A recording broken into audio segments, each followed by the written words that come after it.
Hello बच्चों, आप सभी का स्वागत है अपने एनएस कोचिंग सेंटर चैनल में। और आज हम करेंगे अध्याय 2 संविधान में अधिकार, जो कि एक वीडियो अपलोड कर दी गई है। आज हम करेंगे पार्ट 2। चलिए बेटा, कक्षा को करते हैं प्रारंभ बिना किसी देरी के। आपकी तैयारी अब हमारी जिम्मेदारी। चलिए बेटा, भारतीय संविधान में दिए गए समानता के अधिकार की व्याख्या कीजिए। बेटा, 6 मौलिक अधिकार है। कितने मौलिक अधिकार है? 6 मौलिक अधिकार है। और जिसमें से आज और अभी हम पढ़ने वाले हैं पहला मौलिक अधिकार, जिसका नाम है समानता का अधिकार। बेटा, जो मौलिक अधिकार है वो संविधान के भाग 3 में वर्णित है। अनुच्छेद 12 से अनुच्छेद 35 तक क्या है बेटा? मौलिक अधिकारों का वर्णन किया गया है। ठीक है बेटा। और जो हमारा पहला मौलिक अधिकार है, जिसका नाम है समानता का अधिकार, वो अनुच्छेद 14 से अनुच्छेद 18 में वर्णित है। चलिए बेटा, समानता का अधिकार एक मौलिक अधिकार है जिसका वर्णन अनुच्छेद 14 से 18 तक में किया है। समानता का अधिकार लोकतंत्र की आधारशिला है। भारतीय संविधान में नागरिकों को निम्नलिखित प्रकार की समानता प्राप्त की गई है। अगर बेटा आप एसएस लेना चाहते हैं तो एसएस ले लो, और अगर बेटा आप हैंड रिटन नोट्स की पीडीएफ चाहते हैं तो आप डिस्क्रिप्शन में दिए गए कॉन्टेक्ट नंबर पे आप मैसेज करके पीडीएफ प्राप्त कर सकते हैं। चलिए बेटा, अनुच्छेद 14। बेटा, अनुच्छेद 14 में क्या है? अनुच्छेद 14 ये कहता है बेटा, कानून के समक्ष समानता, कानून के समक्ष समानता तथा कानूनी संरक्षण। बेटा, कानून से ऊपर कोई नहीं है और कानून सभी को एक समान संरक्षण प्राप्त करवाएगा, जो कि बेटा ये ब्रिटेन और अमेरिका से ली गई व्यवस्था है।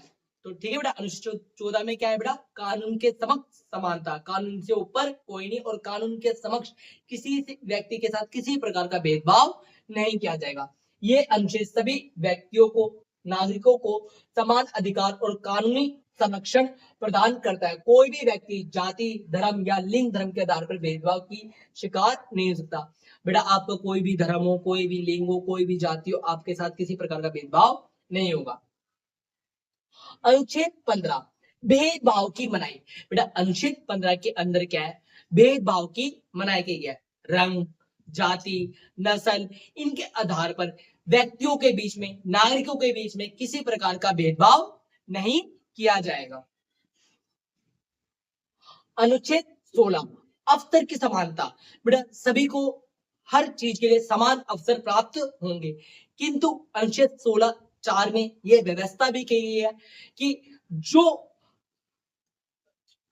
शारीरिक रूप से सक्षम नहीं है या जिनके साथ पहले शोषण हुआ है, उन्हें आरक्षण के द्वारा ऊपर उठाया जाएगा, ताकि समाज के अंदर वो भी समान अवसर और समान स्तर पर आ सके। इसीलिए अनुच्छेद 16(4) में क्या है? आरक्षण की व्यवस्था की गई है।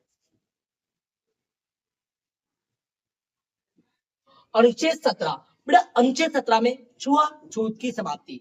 बेटा, पहले गांवों के अंदर भारत के प्रत्येक शहर में छुआछूत की प्रथा प्रचलन में थी, जिसमें एक व्यक्ति दूसरे व्यक्ति के ऊपर छू भी दे या चीज को भी छू दे तो वो चीज क्या हो जाती थी? अछूत हो जाती थी, और वो स्नान करने जाते थे, उनके परछाई पड़ना भी क्या है बेटा? अशुद्ध मानते थे। और बेटा, रात्रि के समय उनको क्या है बेटा? आना पड़ता था शहर के अंदर कुछ भी सामान खरीदना हो। और बेटा, उनके लिए अलग से कुआं, अलग से हर तरह की व्यवस्था, और उनको शिक्षा का अधिकार नहीं था, उनको मंदिर जाने की अनुमति नहीं थी। इस प्रकार से भेदभाव किया जाता था, और ये भेदभाव की जड़ें आज भी भारत के अंदर विद्यमान है। और इस छुआछूत और इस जातिगत अवधारणा को हमारे को समाप्त करना है अपनी सोच विकसित करके। अनुच्छेद 18। बेटा, अनुच्छेद 18 में क्या है बेटा? उपाधियों की समाप्ति। बेटा, उपाधियों की समाप्ति। बेटा, जैसे अंग्रेजों के टाइम पर बहुत सारे लोगों को कुछ टाइटल दिए गए थे, और बेटा कुछ लोग थे जो अपने नाम के आगे कुछ ना कुछ टाइटल लगा लेते थे, जिससे बेटा क्या है? समानता का अधिकार का उल्लंघन होता था।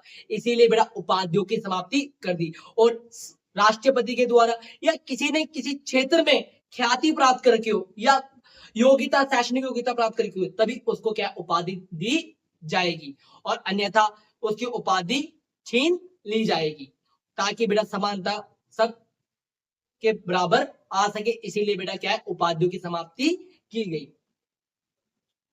बेटा, स्वतंत्रता के अधिकार बताइए बेटा। स्वतंत्रता अधिकार का वर्णन अनुच्छेद 19 में किया गया है। अनुच्छेद 19 में बेटा 6 प्रकार की स्वतंत्रता का वर्णन किया गया है। जो पहली स्वतंत्रता है हमारी, भाषण तथा अभिव्यक्ति का अधिकार। क्या है बेटा पहला अधिकार हमारा? भाषण तथा अभिव्यक्ति का अधिकार, जिसके अंदर हम अपने मन की बात क्या है व्यक्त कर सकते हैं, किंतु सामने वाले की भावना को ठेस ना पहुंचे। बेटा ऐसा नहीं है लिया रोज चले गए प्रपोज करने, बेटा नहीं, सामने वाले की भावना को ठेस नहीं पहुंचे। आप अपने विचार प्रकट कर सकते हो, किंतु सामने वाले की भावना को ठेस ना पहुंचे। अनुच्छेद 19(2) में शांतिपूर्ण बिना अस्त्रों के सम्मेलन की स्वतंत्रता। बेटा आप शांतिपूर्ण तरीके से क्या है, रैली निकालना चाहते हो रैली निकालो, आप यात्रा निकालना चाहते हो यात्रा निकालो, किंतु विदाउट वेपन, बिना अस्त्र शस्त्र के आप शांतिपूर्ण तरीके से क्या है बेटा सम्मेलन कर सकते हो। संस्था तथा संघ बनाने की स्वतंत्रता। अनुच्छेद 19(3) के अंदर क्या है बेटा, आप अपना संघ बना सकते हैं, जैसे मजदूर संघ, और आप लवेरिया संघ भी बना सकते हैं। ठीक है बेटा, तो ये व्यवस्था किस में की गई है? अनुच्छेद 19(3) में की गई है कि आप अपने विकास के लिए क्या है बेटा संघ और संस्था का निर्माण कर सकते हो, अनुच्छेद 19(3) में। और अनुच्छेद 19(4) में भारत के किसी भी भूभाग में आने जाने की स्वतंत्रता। आप भारत के किसी भी भूभाग में आप यात्रा और वृतांत कर सकते हो, किंतु किसी के निजी स्थान पर आप यात्रा नहीं कर सकते। ठीक है बेटा।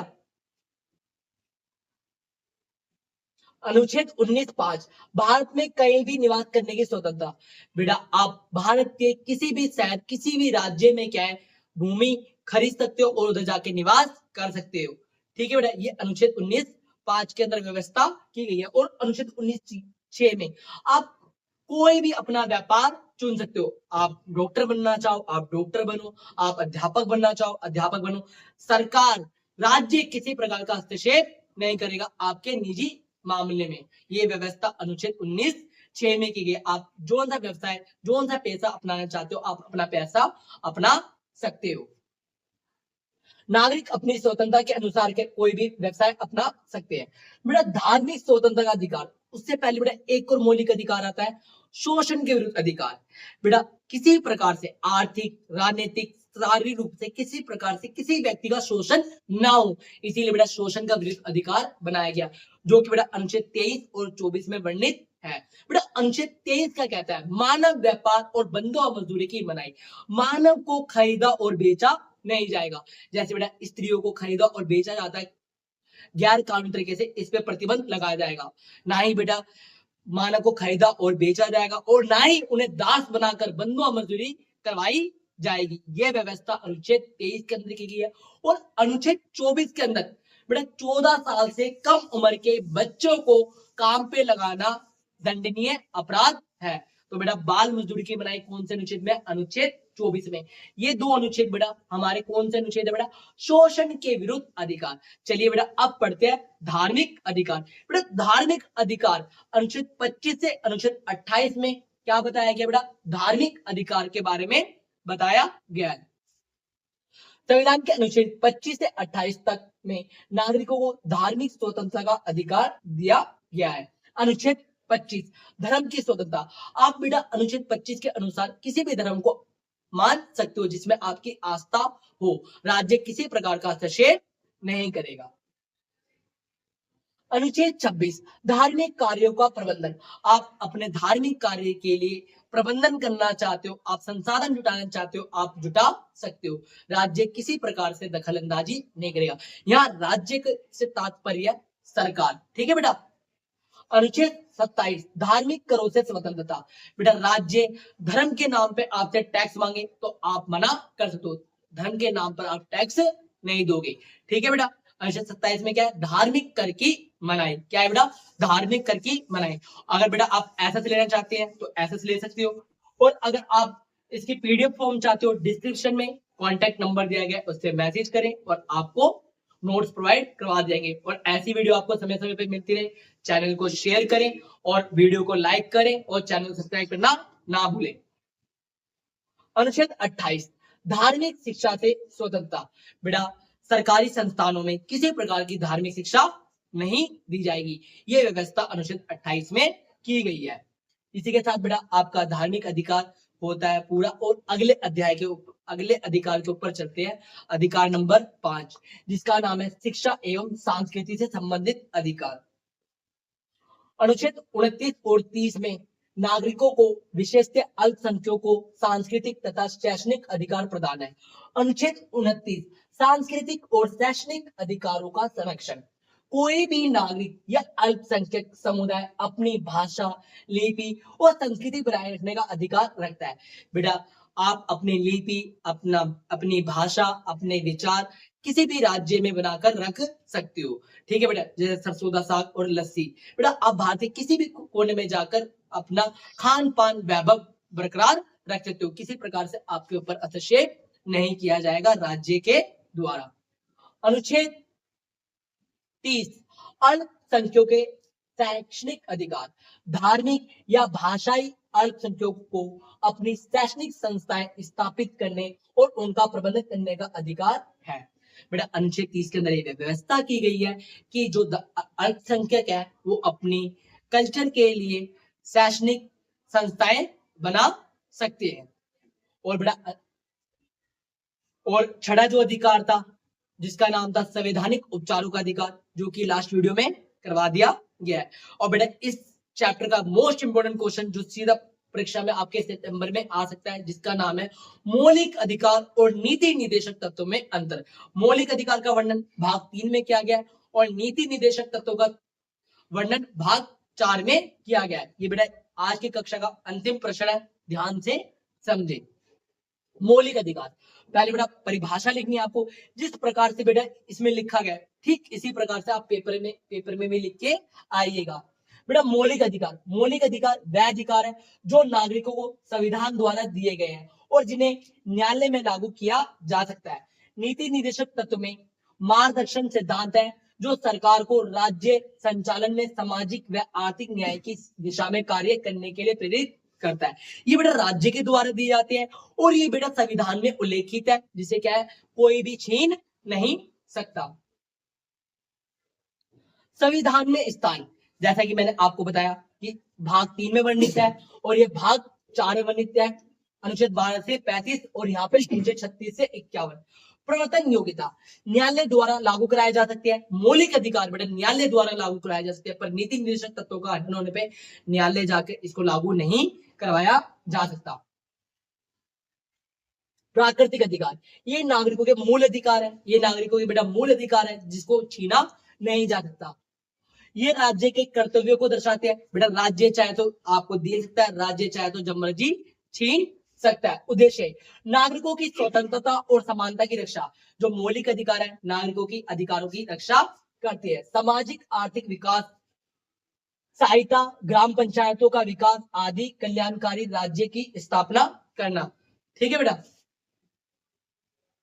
उदाहरण समानता का अधिकार, स्वतंत्रता का अधिकार, शिक्षा का अधिकार। और यहाँ पर क्या है बेटा समान वेतन, निर्धनों के लिए सहायता। बेटा समान वेतन, समान नागरिक संहिता का वर्णन अनुच्छेद 44 में किया गया है। समान नागरिक संहिता का वर्णन कौन से अनुच्छेद में किया गया है? 44 में किया गया है। ठीक है बेटा, और इसी के साथ आपका चैप्टर होता है खत्म। और एक प्रश्न आपके लिए छोड़ के जाता हूं और आप सभी कमेंट करके बताएंगे कि संविधान के किस संशोधन को संविधान का मिनी कॉन्स्टिट्यूशन कहा गया, छोटा या लघु संविधान कहा गया। संविधान का वो कौन सा संशोधन था जिसे मिनी कॉन्स्टिट्यूशन कहते हैं। ठीक है बेटा, जल्दी से कमेंट कीजिएगा और वीडियो को अपने दोस्तों तक शेयर कर दीजिएगा और वीडियो को लाइक करें, चैनल को सब्सक्राइब करें और बेल आइकन को दबाना ना भूलें। NS coaching centre.